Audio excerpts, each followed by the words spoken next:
My name is Leo Carter, and for 5 years I built a company my parents insisted was really theirs. They gave me the first money to get started, but what they never understood was that I had already paid every dollar back. The machines, the warehouse, the employees, and even the brand belonged to the company. But the one thing that made everything work, the technology itself, belonged to me. I was the inventor, and I had personally registered the patent before the business ever became profitable. My parents knew I had a patent, but they never bothered to understand what that actually meant. They thought the patent was just another piece of paperwork sitting in a filing cabinet. To them, the business was their retirement plan, and I was simply the son who happened to run it. Then one week, while I was away on vacation, they secretly sold the company to a massive competitor for 8 figures. They thought they had just secured their future, but they had actually purchased the biggest mistake of their lives. I had started GreenWrap Technologies in a rented garage with one broken workbench and a ridiculous amount of optimism. The idea came from something that happened when I was 26 and working at a packaging warehouse. Every day, I watched companies throw away mountains of plastic packaging that would sit in landfills for decades. I became obsessed with finding a material that could protect products like plastic but break down naturally afterward. For almost 2 years, I experimented at night after work, failing so many times that I stopped counting. My parents thought I was wasting my life and repeatedly told me to get a real job. Eventually, I developed a plant-based composite that was strong, lightweight, waterproof, and commercially practical. I filed the patent application before telling almost anyone because I had learned one painful lesson from my early mistakes. Ideas were worthless if you didn't protect them. When the patent was eventually approved, I finally had something bigger than an idea. I had something nobody else could legally reproduce without my permission. My father, Richard, suddenly became very interested in my little company. He offered me $75,000 to help manufacture the first production batch. He called it a family investment, and I agreed because I trusted him. We signed paperwork that clearly described the money as a loan to the company, not ownership of my intellectual property. Within 18 months, I had repaid every dollar with interest. But my parents never really accepted that the debt was finished. They kept saying things like, "We're the reason you got started," whenever the company had a successful quarter. My mother, Elaine, even began introducing herself at business events as the co-founder of GreenWrap. I corrected her once. She smiled and said, "Don't embarrass me in front of people, Leo, we're family." That sentence should have warned me that my parents didn't see the company as my achievement anymore. By the 4th year, GreenWrap was doing extremely well. We had 38 employees, several major contracts, and a production facility outside Denver. Then Vortex Industries came knocking. They were a massive corporation with operations across the country and billions in annual revenue. Their executives offered to buy GreenWrap for an amount that would have changed all our lives. My parents were immediately excited. I wasn't. During negotiations, I discovered that Vortex didn't really want to expand the technology. They wanted to control it, shut down smaller competitors, and slowly phase out the product while protecting their existing plastic business. I refused their offer. My father stared at me across the conference table and said, "You're turning down 8 figures because you think you know better than everyone else." I told him I'm turning it down because I know exactly what they're planning to do with what I created. That was the first time I saw real anger in my father's eyes. My mother told me I was being selfish and destroying an opportunity for the entire family. I reminded them that it wasn't their company to sell. My father laughed. He said, "You wouldn't have a company if we hadn't believed in you." I answered, "You gave me a loan, I paid it back." The room went silent. My mother stood up, picked up her purse, and said, "One day you'll realize family doesn't work like a bank." I didn't think much of that sentence at the time. I should have. Because 3 weeks later, I received an invitation from an old college friend to spend a week at his cabin in Montana. I hadn't taken a real vacation in years, so I decided to go. Before leaving, I made sure the company accounts were secure and told my management team I would be unreachable except for emergencies. The first 4 days were completely peaceful. No meetings. No investors. No production problems. No phone calls from my father asking about revenue. I thought I had finally escaped the pressure for a few days. Then, on the fifth morning, my phone started exploding with messages. The first one came from my operations manager. "Leo, something is very wrong, call me immediately." The second said, "Security has been told you're no longer authorized to enter the building." The third simply said, "They sold the company." I thought it was a joke. I called him immediately. His voice was shaking when he answered. He told me that my parents had arrived at the headquarters with attorneys and claimed they had authority to finalize a sale. The company had supposedly been sold to Vortex Industries. The purchase agreement had already been signed. My parents had presented documents showing they had authority to act on behalf of the company.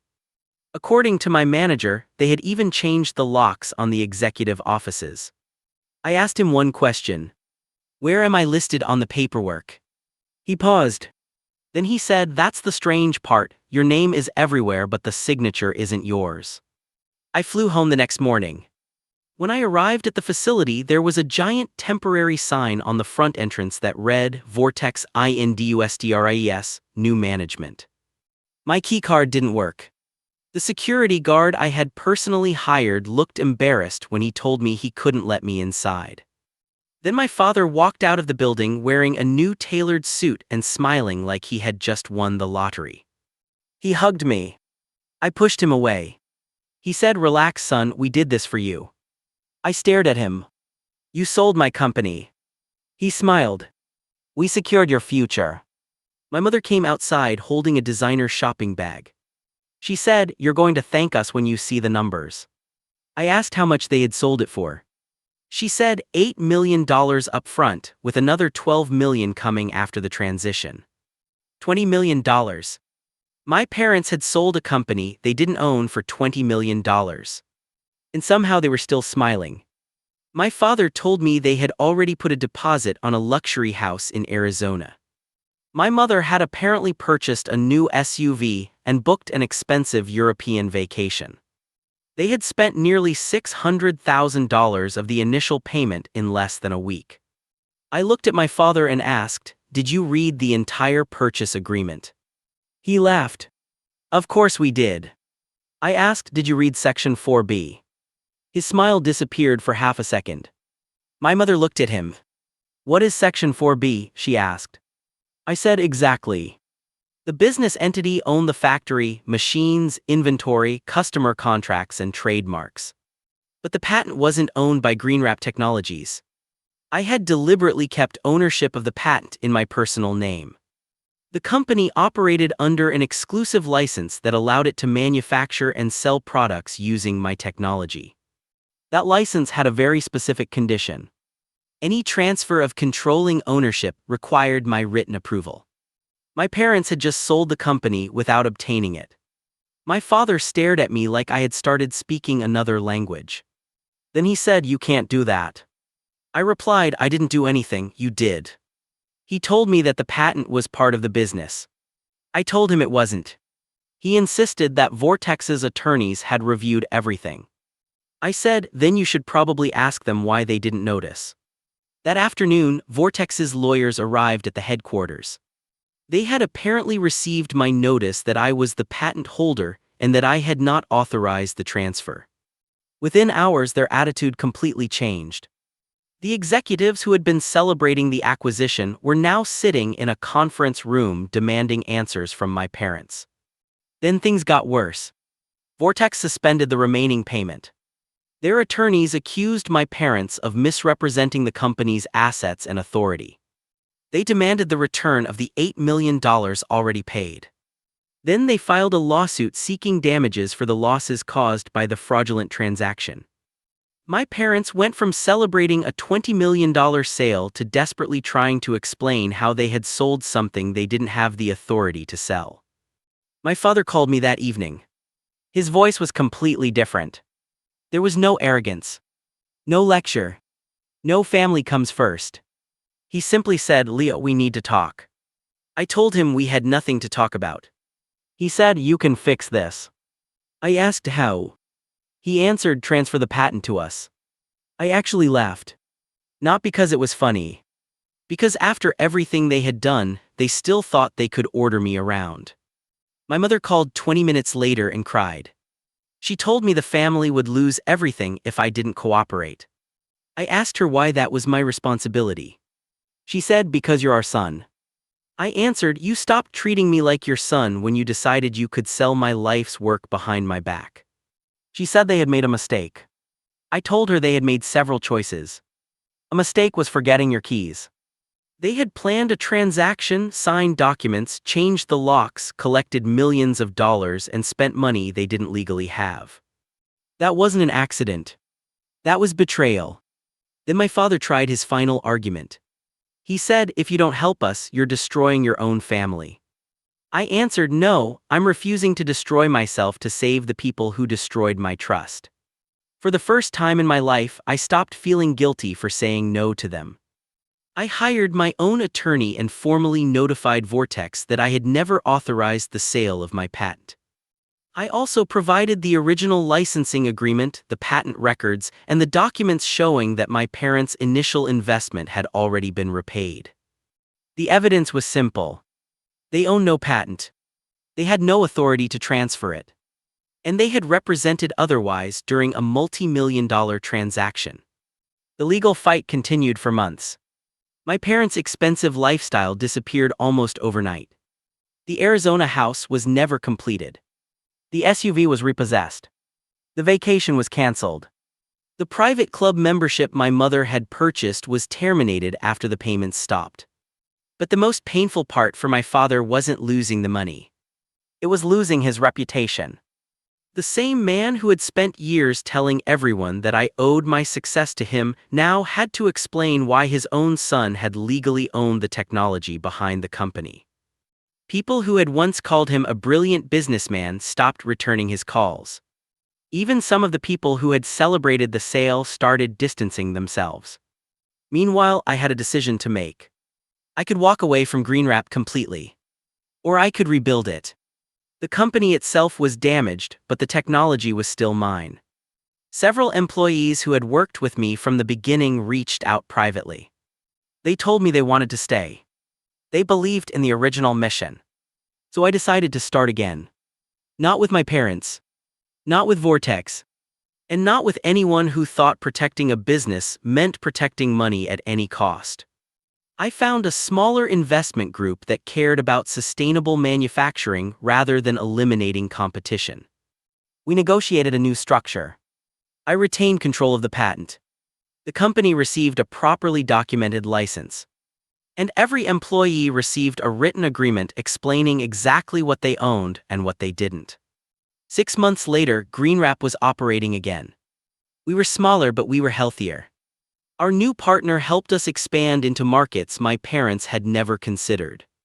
We hired 12 employees who had been forced out during the failed acquisition. Then something unexpected happened. One of our biggest customers signed a 5-year agreement. The company became more valuable than it had ever been. I stood inside the new facility on opening day and looked at the first production line running again. The machines were almost identical to the ones my parents had tried to sell. But this time, nobody could take them away from me. My father eventually sent me a letter. It wasn't an apology. It was mostly about how difficult his life had become. He talked about debts, legal bills, and how my mother blamed him. Near the bottom, he wrote one sentence that stayed with me. You always knew you were smarter than us. I read it twice. That wasn't what happened. I never believed I was smarter than my parents. I simply understood something they never bothered to learn. The most important part of a business isn't always the building. It isn't always the machines. And it certainly isn't the money sitting in the bank. Sometimes the most valuable thing is the idea that makes everything else possible. I never signed over the patent. I never went back to work for my parents. And I never allowed them to rewrite what happened. They thought they could sell my company while I was gone because they believed the company was the only thing I owned. They forgot about the one thing they could never take from me: the invention itself, the patent, the future I had spent years building. And that's when I finally understood the difference between losing a business and losing yourself. They took the building. They changed the locks. They sold the equipment. They tried to sell my future. But they couldn't sell what they didn't own. Today, Green Wrap is profitable again, and I keep the original patent certificate framed above my desk. Not because I enjoy reminding myself that my parents betrayed me. I keep it there because it reminds me that protecting what you build isn't selfish. Trusting family doesn't mean handing them control of everything you've worked for. And sometimes the hardest lesson in business is learning that the people closest to you may not always protect what you've created. You have to protect it yourself. My parents thought they were selling my past. They didn't realize I own the future. If this story kept you hooked, make sure you like, subscribe, and turn on notifications for Karma Chronicles *. Here, we tell stories about betrayal, family secrets, unexpected karma, and the moments when people finally discover that actions have consequences. And remember, sometimes the person everyone underestimates is the one holding the most important piece of the puzzle. Because when my parents sold my business behind my back, they thought they had won.